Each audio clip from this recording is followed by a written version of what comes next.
Let's have a quick dive into using CloudFormation parameters and outputs in CDK. If you don't have a burning need for those right now, then feel free to skip this lesson, as we're going to cover outputs especially when we deal with stacks reading values from other stacks. But anyway, let's cover them quickly. So we can make a parameter just like we make any other resource. In this case, I'm going to create a parameter that we'll use in our Lambda function here. So maybe we could have something going into an environment variable, maybe a log level. We can make a new CFN parameter, and we're going to give it we're going to attach it to the current scope with this. We're going to give it a logical ID, let's say log level, and then we can provide some props if we want to, but I don't think we need any for now.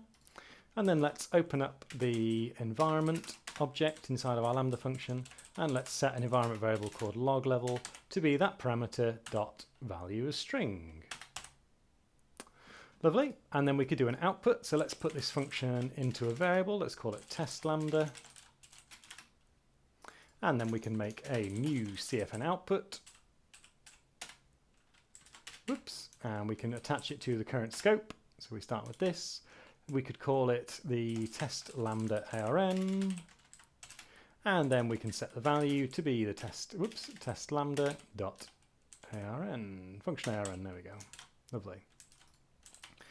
So you'll notice that we haven't specified any default for our log level parameter here. It's just being passed in as something that would have to be filled in by a user. So what happens if we try deploy?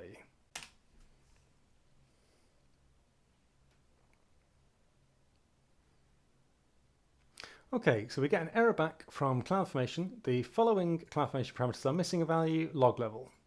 So we can pass that in. So I'm going to do a double dash to say we are providing the following arguments to CDK, not to npm. And then we're going to say parameters, and we can say the stack's name. So what's this? Getting started stack, and then a colon, and then key to value. So log level equals info. And then I won't bore you with the details, but this will deploy like anything else using that value we've got. So I wanted to quickly cover parameters and outputs because they can be something that are really, really tempting to reach for when you start writing a CDK. But actually, they're often not something that we would use, at least for simple use cases. More often than not, we would add a parameter to our stack here. In this case, we're using a default type for the props object, stack props, but we'd make our own type. We would add the log level to that, and then we would replace it. I think partially the context system in CDK is really powerful, and so lets us avoid having to pass this in. And we would have to keep providing these command line arguments in tons of places, which I think will get really complicated, and I don't think is idiomatic compared to using context.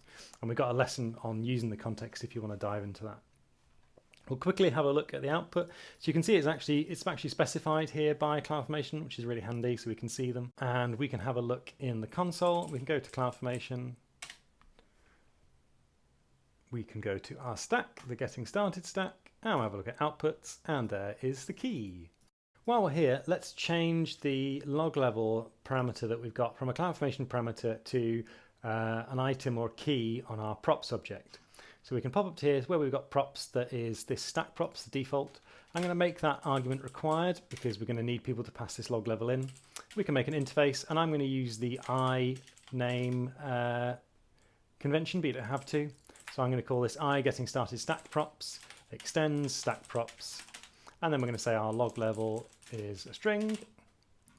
Then we're going to make this type here, instead of stack props, it's going to be the I getting started stack props. Pop down here, we can take away our log level and change this to props.log level. And then in our context, in our bin folder, we would then have to provide this object and probably pass a value in from the context. So we can say the log level is going to be info, or we get a value in a different way. And we cover how to do that properly in the context lesson.